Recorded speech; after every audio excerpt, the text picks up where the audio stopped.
Item number 2 Shri Krishanpal जी। आदरणीय अध्यक्ष महोदय, आपके अनुमति से आज की संशोधित कार्य सूची में क्रम संख्या 2 पर मेरे नाम के सामने सूचीबद्ध दस्तावेजों को सदन के पटल पर रखता हूँ। Item number 3 Shri Nityanand Rai ji. महोदय, मैं आपकी अनुमति से आज की पुनरीक्षित कार्य सूची में क्रमांक संख्या 3 पर मेरे नाम के सम्मुख उल्लेखित दस्तावेज सभा पटल पर रखता हूँ। Item number 4 Shri Bhagavad Karad ji. Honorable Speaker sir, with your permission, on behalf of my colleague Sri Pankaj Chaudhary, I rise to lay the papers mentioned against his name at serial number 4 in revised list of business for today. Item number 5 Shri Shobha ji. Shown as serial number 5 of the revised list of business in the Lok Sabha for today on the table of the House. Item number 6 Shri Kailash Choudhary ji. माननीय अध्यक्ष महोदय जी, आपकी अनुमति से मैं आज की लोकसभा की संशोधित कार्यसूची में मेरे नाम के सम्मुख क्रम संख्या 6 पर उल्लेखित पत्र सभा पटल पर प्रस्तुत करता हूं। Item number 7 Shri Ajay Kumar ji. अध्यक्ष जी, मैं आज की पुनरीक्षित कार्यसूची में क्रम संख्या 7 पर मेरे नाम के सम्मुख उल्लिखित दस्तावेज सभा पटल पर रखता हूं। आइटम नंबर 8 श्री निशित प्रमाणिक जी। महोदय, आज की कार्य संचालन की संशोधित सूची क्रमांक नंबर 8 पर मेरे नाम के आगे दर्शाए गए दस्तावेज को सभा पटल पर रखता हूँ। Item number 9 doctor Hina Gavit. Sir, I rise to present the 7th report Hindi and English version of the Committee on Empowerment of Women 2020-23 on the subject health facilities for tribal women as listed against my name at serial number 9 in today's order paper. Item number 10 Shri Ramesh विधुड़ जी। अध्यक्ष जी, आज की कार्यसूची में मेरे नाम के सामने सूचीबद्ध पेट्रोलियम नेचुरल गैस संबंधित प्रतिवेदन 21-22वां आपके सामने प्रस्तुत करता हूं। Item number 11 Shri Radha Mohan Singh ji. संख्या 11 में मेरे नाम के सामने यथा सूचीबद्ध रेल संबंधी स्थायी समिति के 15वें एवं 16वें प्रतिवेदनों को सभा पटल पर रखता हूँ। Item number 12 Shri Dharmveer Singh ji. माननीय अध्यक्ष महोदय, તો લોકસભાની કાર્યવાહી શરૂ થઈ ગઈ છે। બસ હવે થોડીક જ રાહ છે જ્યારે 137 દિવસ બાદ રાહુલ ગાંધી પોતાનો પક્ષ મૂકવાના છે। અવિશ્વાસ પ્રસ્તાવ પર ચર્ચાનો પ્રારંભ થવાનો છે। ભાજપ તરફથી સાંસદ નિશિકાંત દુબે તો કોંગ્રેસ વતી રાહુલ ગાંધી ચર્ચાનો પ્રારંભ કરવાના છે।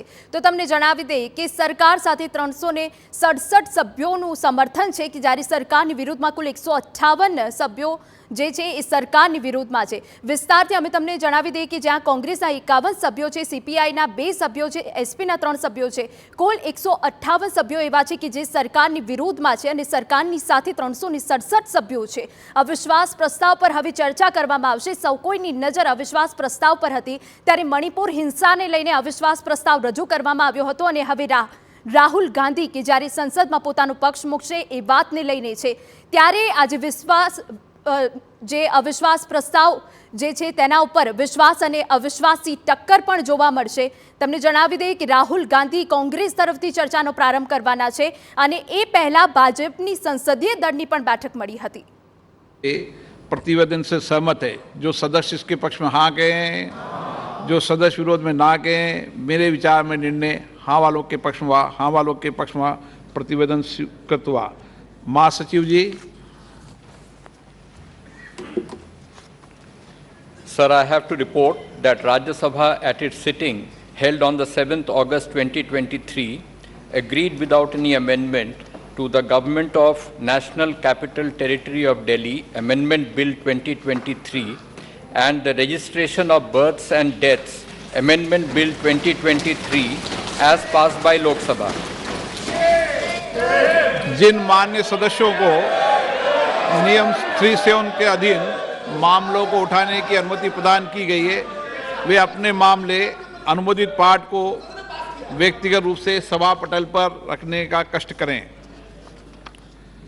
आइटम नंबर 16 मंत्रिपरिषद में अविश्वास का प्रस्ताव श्री गौरव गोगोई जी। एक पॉइंट सर, सुबह जहां तक मैं जानता हूं, सुबह आपके ऑफिस में एक चिट्ठी आया था सेक्रेटरी जनरल के ऑफिस में, श्री राहुल गांधी जी गौरव गोगोई के स्थान पर बोल रहे हैं। क्या हुआ सर? हम तो राहुल गांधी जी के भाषण सुनने के लिए हम उत्सुक है सर, हम उत्सुक है राहुल गांधी का। राहुल क्या हो गया ऐसे? क्या एकदम सुबह सर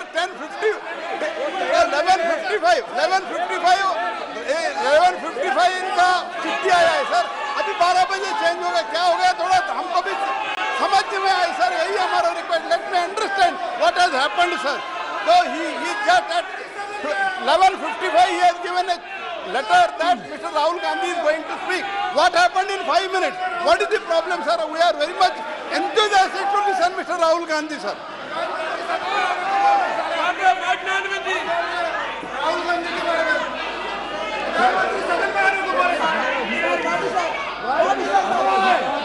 प्रधानमंत्री को बोलो तो सड़क पे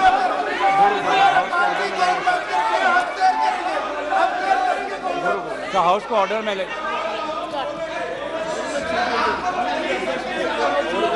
सर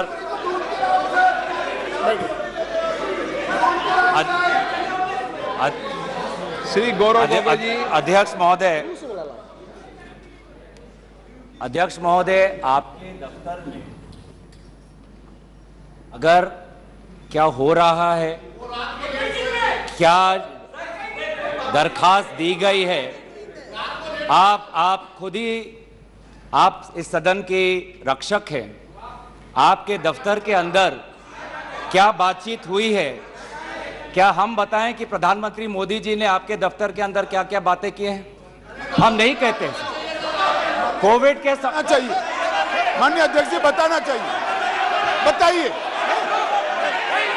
एक गंभीर आरोप है माननीय अध्यक्ष जी, बताइए।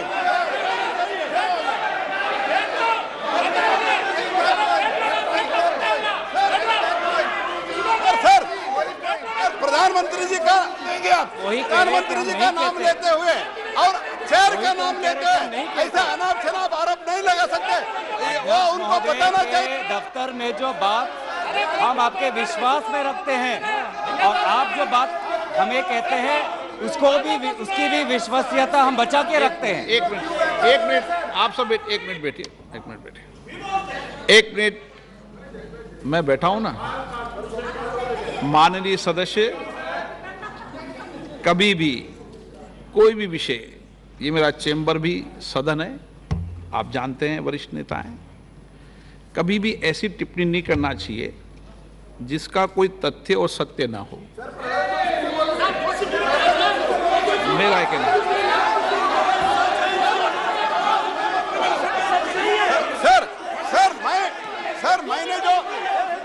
मैंने जो पब्लिक डोमेन में है सर, जो पब्लिक जो पब्लिक डोमेन में है, इन्होंने जो लेटर दिया है और प्रेस को भी कहा है, सर, प्रेस के पास अनुभव होता है, प्रेस के पास भी सर इनका लेटर है सर, प्रेस पे चल रहा है। उसके बारे में मैंने पूछा, मैंने कुछ सीक्रेट नहीं पूछा, इनका जो सीक्रेट है मैंने नहीं पूछा, लेकिन इन्होंने क्या बता रहे हैं माननीय प्रधानमंत्री जी का नाम लेके शेयर कर गरिमा और एक संसद की, उनको पता है, वो बोलने तो हम भी चर्चा के लिए तैयार है, लेकिन ऐसा अनाप शनाप आरोप नहीं लगा सकते हैं। अगर मंत्री महोदय अगर ये ऐसा नियम शुरू करना चाहते हैं कि सदन आपके दफ्तर में जो बात होती है उसको बाहर उजागर करना चाहेंगे तो बात हम भी रख सकते हैं सर, हम भी उल्टा बात रख सकते हैं अंदर के।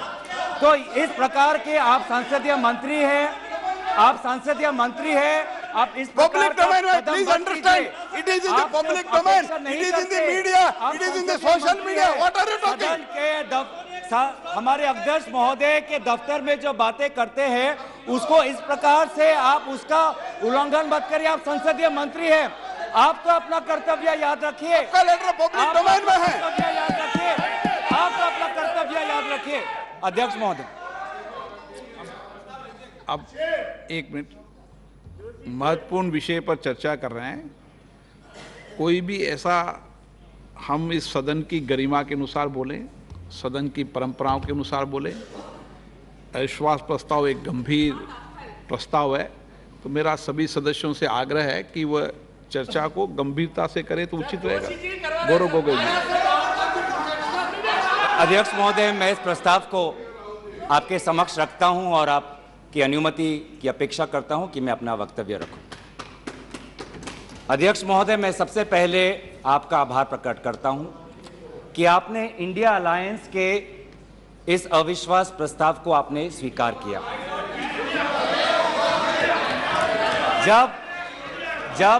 जब आपने पूछा कि इस अविश्वास प्रस्ताव के समर्थन में कौन कौन खड़ा है, तो मैं इस मन से हमारे सारे इंडिया अलायंस दलों के सांसदों को मैं धन्यवाद और आभार प्रकट करता हूं। सर, ये अविश्वास प्रस्ताव हमारी मजबूरी है। ये हमारी मजबूरी है कि हम अविश्वास प्रस्ताव हमें लाना पड़ा, क्योंकि ये बात कभी भी संख्या की नहीं थी। ये बात हमेशा इंसाफ की थी, मणिपुर के इंसाफ के लिए। आप पहले प्रस्ताव रख दो आप पहले। सर, प्रस्ताव मैंने आपसे अनुमति मांगा, मैं प्रस्ताव आगे करता हूं। मैंने शुरुआत में उनकी अनुमति मांगी। ये इंसाफ मणिपुर की है, मणिपुर के लिए है। इंसाफ है मैं पढ़ूं महोदय, मैं निम्नलिखित प्रस्ताव पेश करता हूं कि यह सभा मंत्री परिषद में विश्वास का भाव व्यक्त करती है। सर अध्यक्ष महोदय, यह अविश्वास प्रस्ताव मणिपुर के लिए हम लाए हैं, इंडिया अलायंस, क्योंकि मणिपुर आज इंसाफ मांगता है। मणिपुर का युवा इंसाफ मांगता है, मणिपुर की बेटी इंसाफ मांगती है, मणिपुर के किसान इंसाफ मांगते हैं, मणिपुर के छात्र इंसाफ मांगते हैं। और मार्टिन लूथर किंग ने कहा है, मार्टिन लूथर किंग ने कहा है कि अगर कहीं भी नाइंसाफी हो तो वो हर जगह के लिए इंसाफ का खतरा बन सकता है। Injustice anywhere is a threat to justice everywhere. तो ये जो घटनाएं मणिपुर में हो रही है, इसको ये हम ना समझे कि उत्तर पूर्वांचल के किसी कोने में हो रहा है, ये भारत में हो रहा है। सर, अगर मणिपुर जल रहा है तो भारत जल रहा है। अगर मणिपुर में आग लगी है तो भारत में आग लगी है। अगर मणिपुर विभाजित हुआ है तो भारत विभाजित हुआ है। तो आज हम सिर्फ मणिपुर की बात नहीं कर रहे, हम भारत की बात कर रहे हैं। सर, हमारी मांग स्पष्ट थी कि देश के मुखिया होने के नाते प्रधानमंत्री सदन में आए, अपनी बात रखे, अपनी संवेदना प्रकट करे और उस पर सारे पार्टी समर्थन दे और मणिपुर को एक संदेश जाए कि इस दुख की घड़ी में पूरा सदन मणिपुर के साथ है, हम मणिपुर में शांति चाहते हैं। यह हमारी अपेक्षा थी, यह हमारी अपेक्षा थी। लेकिन अफसोस की बात है कि ऐसा नहीं हुआ। प्रधानमंत्री महोदय ने एक मौन व्रत लिया कि सदन में ना लोकसभा में कुछ बोलेंगे ना राज्यसभा में कुछ बोलेंगे, और इसीलिए अध्यक्ष महोदय ये नौबत आनी पड़ी कि हम अविश्वास प्रस्ताव के द्वारा प्रधानमंत्री मोदी जी का मौन व्रत हम तोड़ना चाहते हैं। सर, साफ साफ 3 सवाल है प्रधानमंत्री महोदय से। सवाल पहला कि आज तक वो मणिपुर क्यों नहीं गए? राहुल जी गए, इंडिया अलायंस के विभिन्न पार्टीज गए, गृह मंत्री जी गए, MOS होम गए, पर देश के मुखिया होने के नाते प्रधानमंत्री मोदी जी क्यों नहीं गए? यह है सवाल पहला। सवाल दूसरा कि लगभग 80 दिन क्यों लगे प्रधानमंत्री मोदी जी को मणिपुर पे कुछ बोलने के लिए, और जब बोले तो सिर्फ 30 सेकंड के लिए बोले, और उसके पश्चात आज तक भी प्रधानमंत्री मोदी जी की तरफ से ना कोई संवेदना का शब्द, ना कोई शांति की याचना। मंत्री मंडल बोल रहे हैं कि हम बोलेंगे, हम बोलेंगे। आप बोलें, आपको किसी ने नहीं रोका, लेकिन प्रधानमंत्री मोदी जी एक प्रधानमंत्री होने के नाते उनके शब्दों में जो महत्व है वो किसी मंत्री के शब्दों में नहीं है। माफ कीजिएगा, प्रधानमंत्री मोदी जी अगर प्रधानमंत्री होने के नाते एक शांति की पहल करें, उस कदम में जो ताकत है वो किसी मंत्री या किसी सांसद में वो ताकत नहीं है, एक प्रधानमंत्री होने के नाते। सवाल हमारा तीसरा कि प्रधानमंत्री जी ने आज तक मणिपुर के मुख्यमंत्री को बर्खास्त क्यों नहीं किया? आपने गुजरात में जब निर्वाचन आए, गुजरात में जब आपको अपनी राजनीति करनी थी तो गुजरात में मुख्यमंत्री बदल दिए, एक बार नहीं 2 बार। उत्तराखंड में निर्वाचन आ रहे थे तो उत्तराखंड में 1 बार, 2 बार, 3 बार, 4 बार शायद आपने मुख्यमंत्री बदल किए। त्रिपुरा में निर्वाचन आए तो त्रिपुरा में भी आपने निर्वाचन आपने से पहले आप मुख्यमंत्री को बदला। मणिपुर के मुख्यमंत्री में ऐसा क्या आपने विशेष आपका आशीर्वाद आप दे रहे हैं, जिन्होंने खुद कबूल किया है कि आज मेरे कारण एक इंटेलिजेंस फेलियर हुआ है। ये 3 सवाल हैं सर, और शायद इन 3 सवालों का 3 उत्तर भी है। प्रधानमंत्री मोदी जी मणिपुर पर क्यों मौन हैं, शायद उस प्रश्न का उत्तर भी 3 है। पहला उत्तर कि प्रधानमंत्री मोदी जी को कबूल करना पड़ेगा कि उनकी डबल इंजन की सरकार, उनकी सरकार मणिपुर में व्यर्थ हो गई है, विफल हो चुकी है। इसीलिए आज मणिपुर में 150 लोग मरे, लगभग 5000 घर जलाए गए, लगभग 60,000 लोगों आज शिविर में हैं, लगभग 6500 FIR है।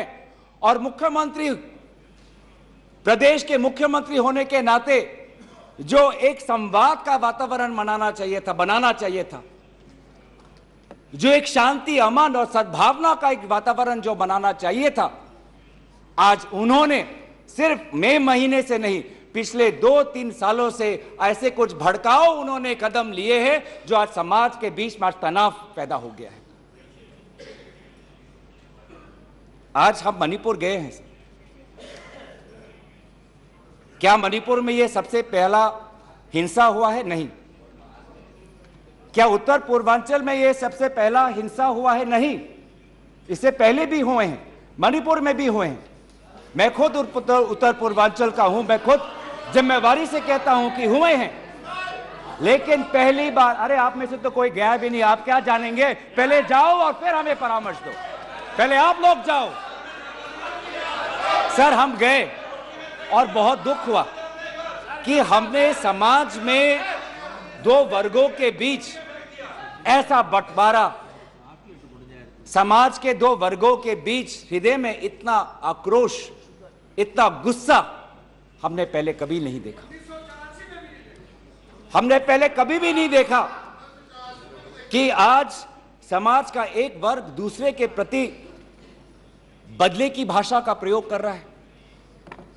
हमने कभी भी नहीं देखा कि एक प्रदेश में एक ऐसी लकीर खींच दी गई है कि पहाड़ पे एक वर्ग के लोग रहते हैं और वैली में एक वर्ग के लोग रहते हैं।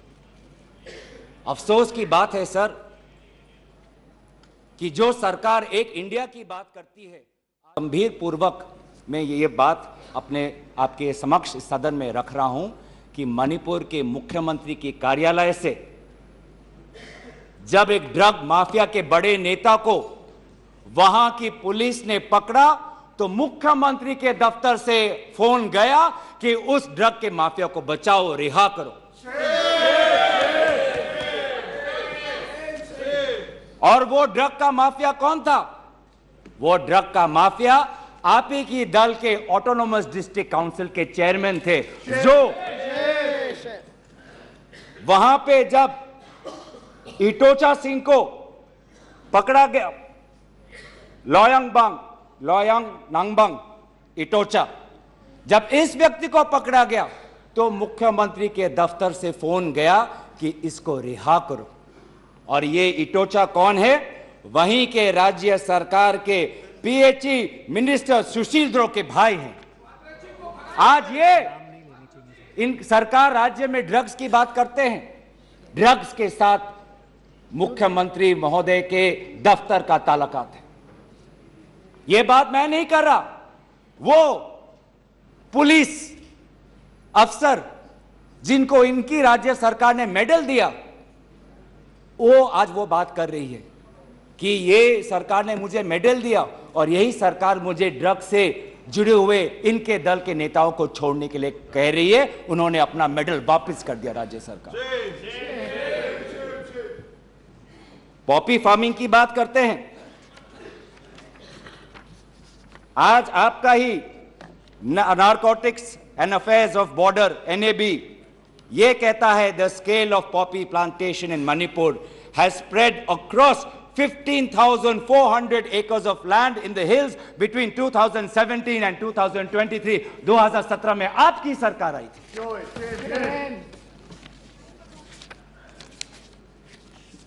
आज इंडियन फॉरेस्ट सर्वे रिपोर्ट 2021 में कहता है that within 2 years time the forest area of Manipur has decreased by 248.63 square kilometers.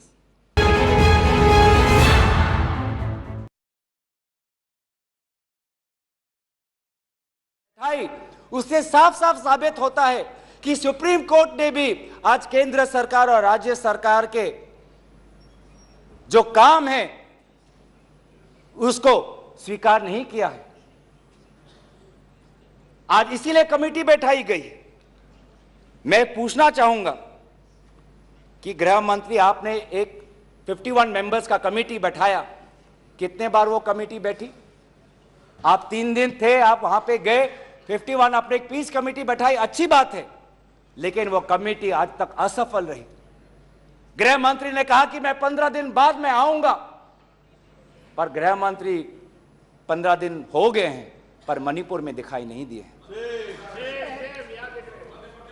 जब एक suspended insurgency group UKLF united Kuki liberation front का चेयरमैन एसएस हाउकेप लीगल बयान में एफिडेविट में यह बात कहता है कि भाजपा ने 2017 और 2019 के निर्वाचन में एक उग्रपंथी संगठन का उन्होंने सहयोग लिया, एक लीगल एफिडेविट में यह बात कहता है। यह है इनका राष्ट्रवाद, यह है इनका राष्ट्रवाद, जो राष्ट्रवाद देश की अखंडता को आज सत्य के दांव पे आज भूल चुका है। यह राष्ट्रवाद है कि जो आज देश की अखंडता के साथ खिलवाड़ कर रहा है। आज उत्तर पूर्वांचल में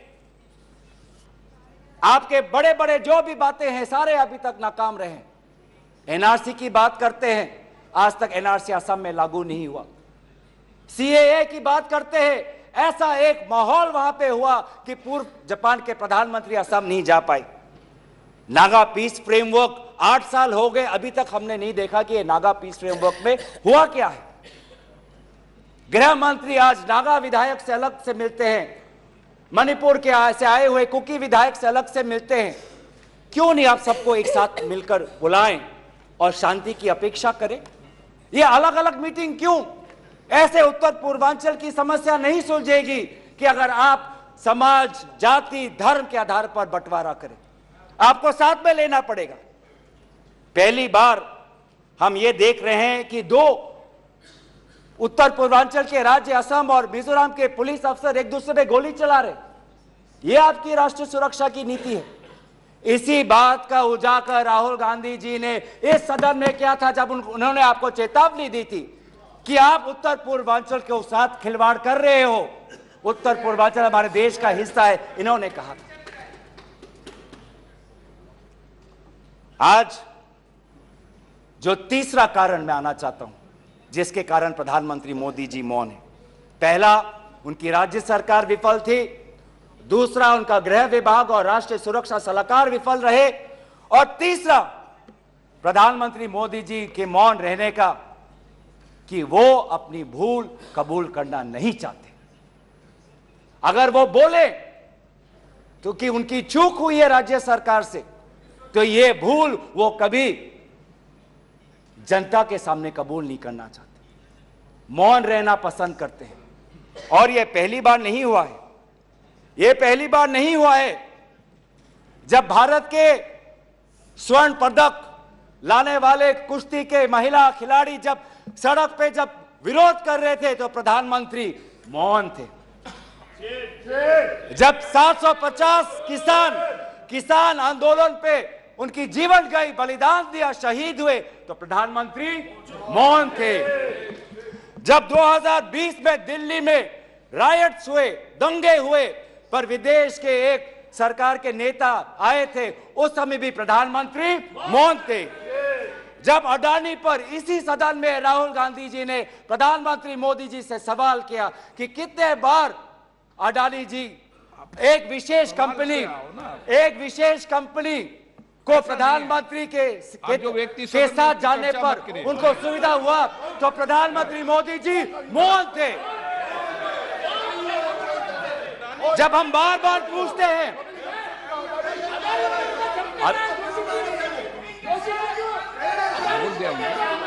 सर, बड़ी आश्चर्य की बात है कि सर कि अभी तक मैंने प्रधानमंत्री का नाम लिया, अभी तक मैंने मुख्यमंत्री का नाम लिया, अभी तक मैंने गृह मंत्री का नाम लिया, अभी तक इनकी तरफ से विरोध नहीं आया, लेकिन जब एक विशेष कंपनी के मालिक का नाम लिया तो ये सारे मंत्री और सांसद खड़े हो गए।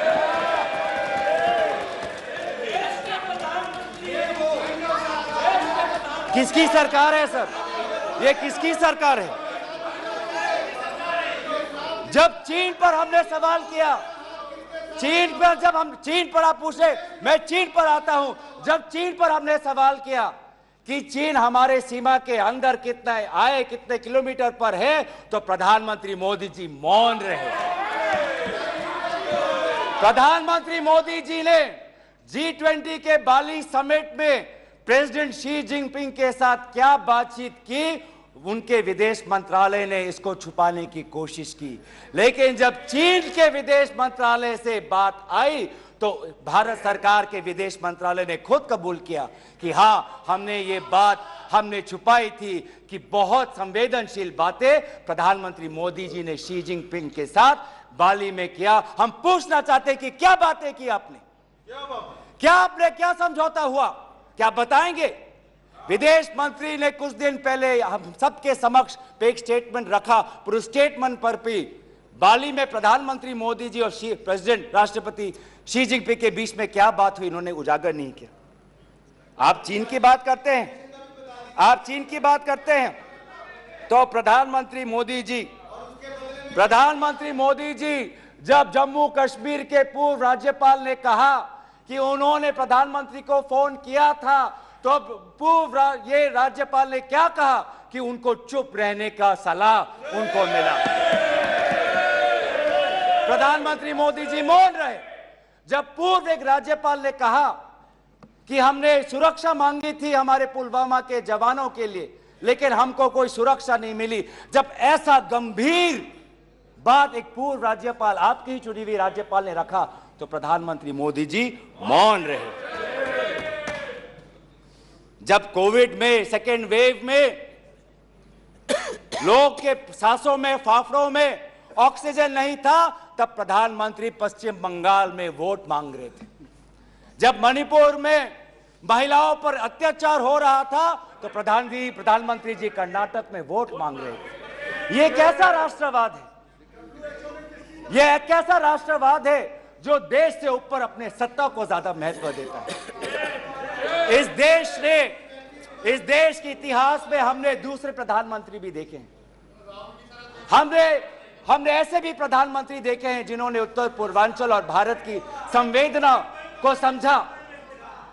मैं उदाहरण देना चाहता हूं, जब असम में हमारा असम अकॉर्ड हुआ 1985 में, तो असम में हमारी कांग्रेस की सरकार थी, लेकिन शांति के पहल के लिए उस समय के पूर्व प्रधानमंत्री राजीव गांधी जी ने कहा कि कांग्रेस की सरकार बर्खास्त होनी चाहिए, हम एक निर्वाचन लाना चाहते हैं ताकि शांति आगे बढ़े। ये हमारा राष्ट्रवाद है कि दल से ऊपर हमारा देश, ये हमारा राष्ट्रवाद है। जब मीजो अकॉर्ड हुआ, सुन लीजिए, सुनने का धैर्य रखिए। जब मीजो अकॉर्ड हुआ 1986 में, तो मिजोरम में हमारी सरकार थी, लेकिन राजीव गांधी जी ने लालडेंगा जी के साथ समझौता करके मीजो अकॉर्ड उन्होंने स्थापना किया 1986 में, और वहां के पू लालडेंगा जी मिजोरम के इंटरिम गवर्नमेंट के मुख्यमंत्री बने। और निर्वाचन ये है कि हमें सत्ता नहीं, हमें शांति चाहिए उत्तर पूर्वांचल में। अगर सत्ता खोनी पड़ी, दल का बलिदान देना पड़ा, तो उत्तर पूर्वांचल और देश की अखंडता के लिए हम वो बलिदान देने के लिए तैयार हैं। सोनिया जी को याद होगा, जब मीजो अकॉर्ड हुआ उसके अगले ही दिन राजीव गांधी जी और सोनिया जी मिजोरम गए थे, आइजवाल गए थे, और जगह जगह पर लोगों ने इन दोनों का स्वागत किया और उन्होंने कहा, स्वागत राजीव गांधी जी, वेलकम राजीव गांधी जी, आप शांति के प्रतीक हो। ऐसा पहल प्रधानमंत्री मोदी जी मणिपुर में क्यों नहीं करते? हम उनका समर्थन करेंगे, हम उनका समर्थन करेंगे। इस सदन में जब 2012 में असम में कोकराझार में जब हिंसा हुआ, तो इस सदन में, लोकसभा में, राज्यसभा में प्रधानमंत्री, हमारे पहले प्रधानमंत्री डॉक्टर मनमोहन सिंह जी ने इस सदन में उन्होंने बात रखी। जब कोकराझार में जब हिंसा हुआ, तो उसके 7 दिन बाद प्रधानमंत्री मनमोहन सिंह जी वहां पर गए और उन्होंने कहा, क्या कहा? उन्होंने कहा असम में जाकर, we are one people, we are one nation, we must live together as such, we must restore peace and calm throughout the area. ऐसी बातें प्रधानमंत्री मोदी जी क्यों नहीं करते? चलिए मेरे दल का नहीं, चलिए मेरे दल का नहीं, मैं आपके दल का उदाहरण देता हूं। जब 2002 में गुजरात में जब दंगे हुए, तो उस समय के प्रधानमंत्री वाजपेयी जी गुजरात गए थे, शाह आलम के वो रेफ्यूजी कैंप में गए थे। तो सीधा सीधा सर, मैं प्रधानमंत्री जी से 3 में हमारी याचना है, 3 हमारे याचना है। याचना 1 कि वो सदन में आकर अपनी बात रखे, लोकसभा में आए और राज्यसभा में भी जाएं, लोकसभा में भी आए और राज्यसभा में भी जाए।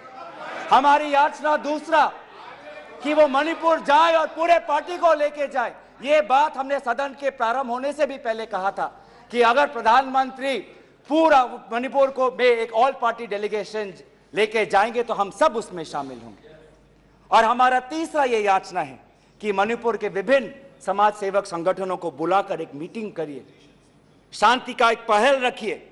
लेकिन प्रधानमंत्री क्या कर रहे हैं? प्रधानमंत्री आज इंडिया अलायंस को बदनाम करने में तुले हैं, देश के नाम को आज बदनाम करने में तुले हैं। अफसोस की बात है, अफसोस की बात है, जब आप पॉपुलर फ्रंट ऑफ इंडिया की बात करते हैं, इंडिया मुजाहिदीन की बात करते हैं, ईस्ट इंडिया कंपनी की बात करते हैं, तो हम इंडियन इंस्टीट्यूट ऑफ टेक्नोलॉजी की बात करते हैं, हम इंडियन स्पेस रिसर्च ऑर्गेनाइजेशन की बात करते हैं, हम इंडियन पुलिस फोर्स की बात करते हैं, हम इंडियन एयरफोर्स की बात करते हैं। आप जब इंडिया को बदनाम करते हैं तो हमें तो भारत का तिरंगा दिखता है, जहां पे गेरुआ है, सफेद है, हरा है और बीच में अशोका चक्र है। आज नफरत एक हथियार बन चुका है, नफरत एक हथियार बन चुका है वोट जीतने के लिए। वो चाहे मणिपुर में हो, वो चाहे हरियाणा में हो, वो चाहे कर्नाटक में हो, वो चाहे मध्य प्रदेश में हो। आप जितना भी नफरत फैलाएं, आप जितना भी नफरत फैलाएं, हमने राहुल जी के नेतृत्व में भारत जोड़ो यात्रा किया है। आपके नफरत के बाजार में हम जगह जगह पे मोहब्बत का दुकान खोलेंगे। हम संविधान की सुरक्षा करेंगे। Our constitution that talks about equality, liberty, justice, fraternity, हम इस संविधान के आदर्शों की हम सुरक्षा करेंगे। आप पूंजीपतियों का विकास चाहते हैं, सबका विकास कहते हैं, लेकिन करते हैं पूंजीपतियों का विकास, और वो भी सिर्फ 6 पूंजीपतियों का। आज भारत में एक ऐसा हमने व्यवस्था देखा है कि 6 कंपनियों के पास आज 25% पोर्ट है, 45% सीमेंट प्रोडक्शन है, 33%